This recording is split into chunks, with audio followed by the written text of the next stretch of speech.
Temanya hari ini adalah it's all about all time high, tapi ternyata nggak jadi all time high ya, di prank nih, jadi nggak apa-apa, kita tetap bahas kemarin padahal IHSG sudah berpotensi untuk sentuh all time high, tapi nggak cuma BBRI, nggak cuma IHSG, aku keingetannya BBRI terus, nggak cuma IHSG, sebenarnya kemarin BBCA juga udah sempat sentuh all time high ya, tapi sayangnya hari ini mengalami koreksi lagi. Nah, hari ini ternyata marketnya itu yang berhasil hijau, sektornya cuma basic industri, Sobat Cuan. Itu juga hijaunya tipis saja 0,06%.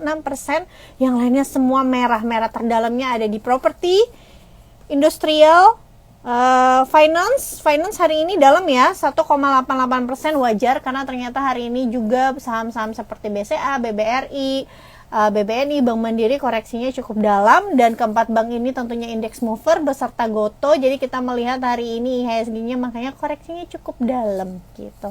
Akhirnya bikin saham-saham lain yang market cap kecilnya terseret sampai ke ARB. Jadi sebenarnya kenapa sih? Sebenarnya ya aksi taking profit aja, karena IHSG-nya juga sudah di area resistance, udah rawan. Jadi kalau hari Senin kemarin sempat ngobrolin, atau minggu lalu juga tim riset dari CNBC Indonesia pas kita live udah kasih warning bahwa IHSG udah deket-deket di resistance, jadi ada kemungkinan untuk terjadi koreksi sehat dulu, seperti itu ya. Oke, Sobat Cuan, kalau misalnya ada pertanyaan silahkan tulis di kolom question box supaya tidak tertutup dengan teman-teman lainnya. Oh, ini ada Handi nih. Hai Ci, hai. Jadi gimana, hari ini merah pada tetap cuan nggak portonya? Ini yang menarik banget ya, ternyata BBCA itu kemarin udah sempet sentuh market cap 1,1 triliun guys ya. Ini market cap terbesar di IHSG. Aku juga cukup kaget, ternyata BBCA itu harganya bisa termaintain ya selama dari bulan Agustus gitu ya, nggak satu bulan, bahkan dari Juli harga sahamnya strong uptrend gitu ya, paling merah sesekali aja, tapi ternyata hari ini candlenya besar dengan volume yang cukup besar. Jadi ini kalau dilihat-lihat ini adalah exit taking profit ya, mungkin kita belum bisa lihat datanya, tapi nanti jam 5 sore kita akan bisa lihat kira-kira BBCA ini net sell asing atau enggak. Kalau misalnya net sell asing berarti memang asingnya sudah mulai taking profit ya, wajar aja karena sudah melakukan pembelian sejak bulan Juli waktu itu. Jual Bank Mandiri, beli BBRI. Oke, mantap nih Wahyu. Karena apa? Karena BBRI masih agak lagging ya. Jadi ya tuker barang it's okay. Kalau misalnya mau tungguin Bank Mandiri retracement ke area support juga masih bisa. Tapi kalau baru mau masuk sekarang, tentunya areanya udah nggak gitu menarik. Sama juga seperti di live Instagram Senin kemarin ya, kita sempat bahas BBCA. Ada yang tanya kalau mau masuk BBCA gimana, areanya sudah kurang cukup menarik, dan ternyata bener aja hari ini terkoreksi. Maka Sobat Cuan, kalau misalnya yang mau beli BCA, biasanya ini cocoknya untuk investasi ya, tapi ini referensi aja, nanti Sobat Cuan harus analisa secara lanjutan. Bisa lihat titik-titik di area 8.000-an, kalau bisa dapat di 7.800 lebih bagus lagi. Disclaimer on. Oke.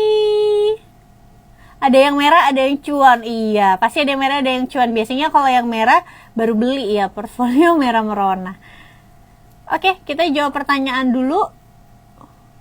Mungkin ini ya, dari yang atas dulu.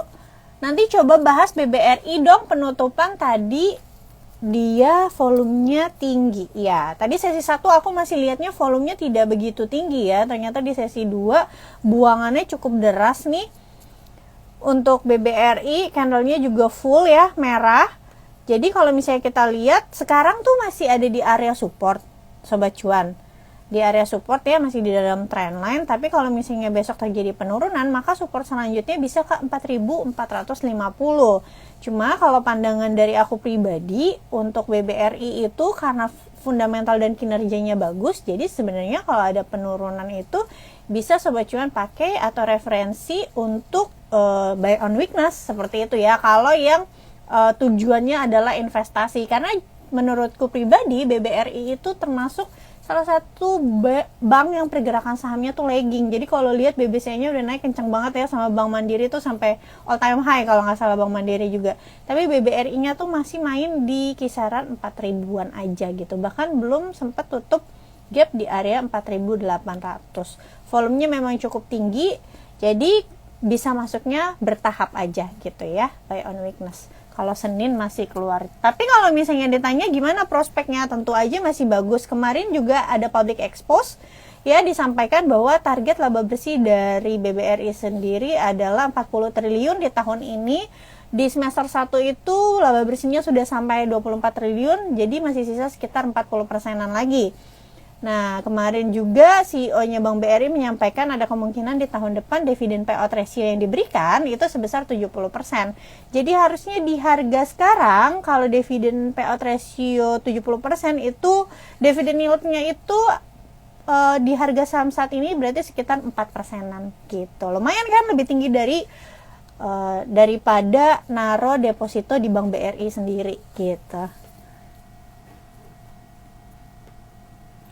Oke, nah nih, tadi ada pertanyaan ya. Ini bagus banget pertanyaannya. Sebenarnya masuk di Instagram aku, tapi aku coba untuk arahin nanya lagi di sini supaya aku bisa jawab di live Instagram. Ci, kalau mau beli saham big caps or LQ45, pas turun mending di CL atau average down ya. Nah, LQ45 itu kan macam-macam ya Sobat Cuan. Jadi LQ45 itu ada perusahaan perbankan, ada consumer, ada tambang, ada amonia, ada macam-macam lah, ada properti, ada konstruksi. Nah, pertanyaannya adalah, jawabannya adalah tidak semua saham-saham yang di LQ45 ketika turun bisa di average down. Kecuali misalnya saham-sahamnya itu adalah sektor-sektor besar yang ada di Indonesia atau yang sangat berpengaruh terhadap pergerakan IHSG, itu boleh kalau misalnya turun, Sobat Cuan pertimbangin untuk average down, misalnya seperti apa. Jadi kalau di LQ45 sudah pasti kan ada bank-bank seperti BCA, BRI, BNI, Bank Mandiri. Kalau misalnya harganya turun karena biasanya perusahaan ini untuk investasi, maka boleh di average down. Tapi kalau konstruksi, kalau misalnya harganya turun, nah harus lihat-lihat lagi nih trennya. Biasanya kalau saham-saham konstruksi itu kan dibelinya bukan untuk investasi ya, rata-rata ya.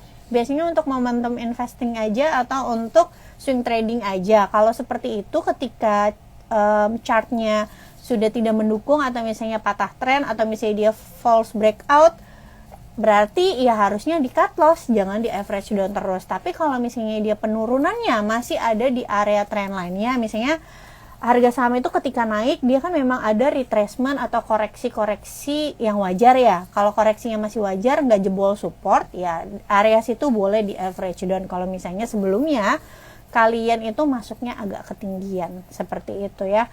Jadi hati-hati. Sama juga seperti pertambangan. Misalnya pertambangan kalau untuk sekarang, karena mungkin batu bara masih oke, potensinya sampai akhir tahun dan juga sampai era bagi dividen tahun depan. Maka kalau misalnya terjadi penurunan, asal pemilihan saham batu baranya yang bagus-bagus di LQ45, harusnya masih boleh di average down ya, disclaimer on. Tapi kalau misalnya nanti kalian belinya misalnya telat, tiba-tiba harga batu baranya turun misalnya ke bawah $100 lagi, itu lebih baik jangan di average down, tapi lebih baik di cut loss, seperti itu. Kalau sekarang karena faktor geopolitik dan makroekonominya masih mendukung, misalnya kemarin teman-teman sempat masuk Adaro kecepatan gitu ya. Sekarang harga Adaro berapa sih? Sebentar aku sambil lihat. Kemarin mungkin karena FOMO masuk Adaronya kecepatan, terus hari ini turun. Oke, jadi Adaro sendiri, ini aku kasih contoh ya. Adaro sendiri polanya kalau jebol 3.870 itu bisa bentuk double top. Kalau double top itu secara teknikal kurang baik ya, karena kalau double top itu tandanya adalah reversal pattern. Kalau misalnya dia sampai tembus 3.850, maka dia ada kemungkinan atau berpotensi turun sampai 3.600. Jadi biasanya kita akan lihat bagian supportnya ini, di bagian neckline dari double topnya ini, kalau dia berhasil bertahan di atas 3.850, maka tetap hold. Kalau misalnya dia jebol ke bawah 350, maka cut loss dulu, baru buyback kembali di area 3.600-an. Jadi untuk Sobat Cuan, Kalau yang belum punya barang untuk Adaro, lebih baik tunggu dulu nanti di area 3850 apabila tertahan di area tersebut dan juga muncul candle reversal. Candle reversal tuh misalnya seperti apa sih? Misalnya seperti hammer gitu ya, atau misalnya tiba-tiba muncul doji, itu nggak apa-apa untuk coba masuk bertahap. Tapi kalau misalnya besok candlenya masih merah,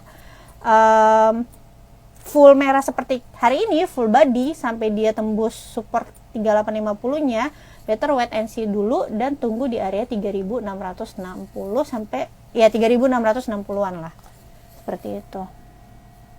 Oke, jadi terjawab ya, tidak semua big caps dan LQ45 bisa di average down.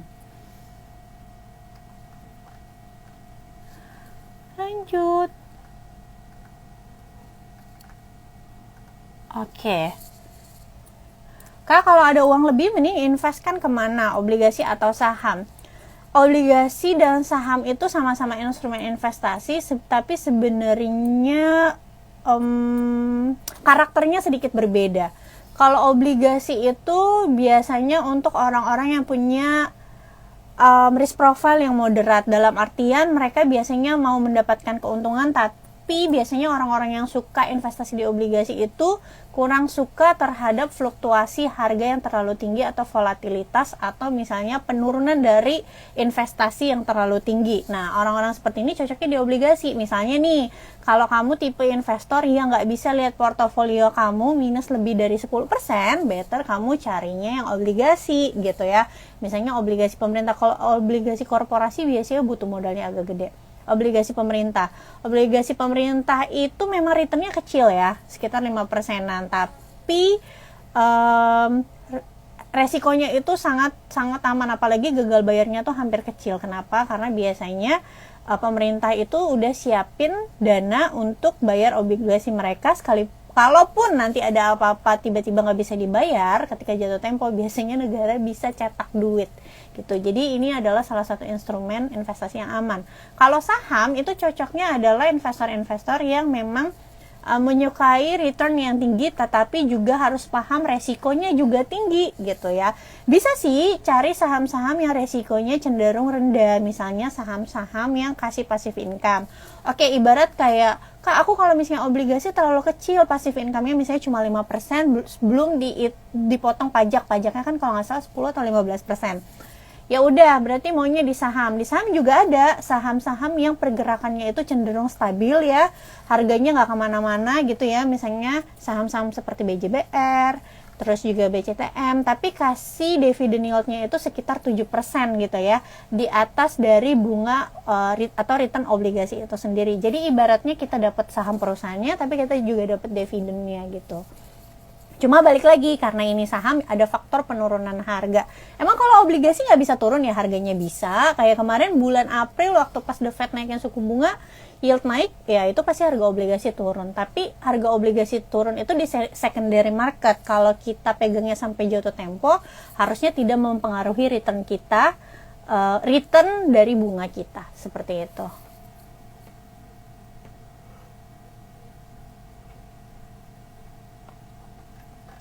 Oke, pertanyaan selanjutnya, bagaimana prospek waran terstruktur?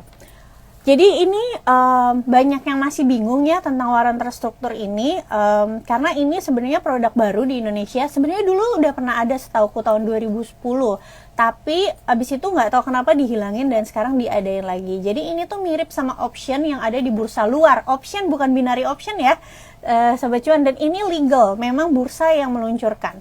Waran terstruktur itu beda sama waran yang dikeluarkan oleh emiten gitu ya. Jadi kalau waran terstruktur itu yang mengeluarkan adalah sekuritas. Jadi sekuritas itu sebagai liquidity provider. Nah, keunggulan dari produk ini adalah kalian itu ibaratnya kan ini produk derivatif. Jadi kita itu beli kontrak dari saham tersebut. Jadi misalnya underlying-nya, bukan misalnya sih, memang underlying-nya itu cuma saham-saham yang ada di IDX 30. Kenapa? Karena biasanya saham-saham di IDX 30 itu volatilitasnya cenderung lebih kecil dibanding saham-saham small cap atau juga mid cap.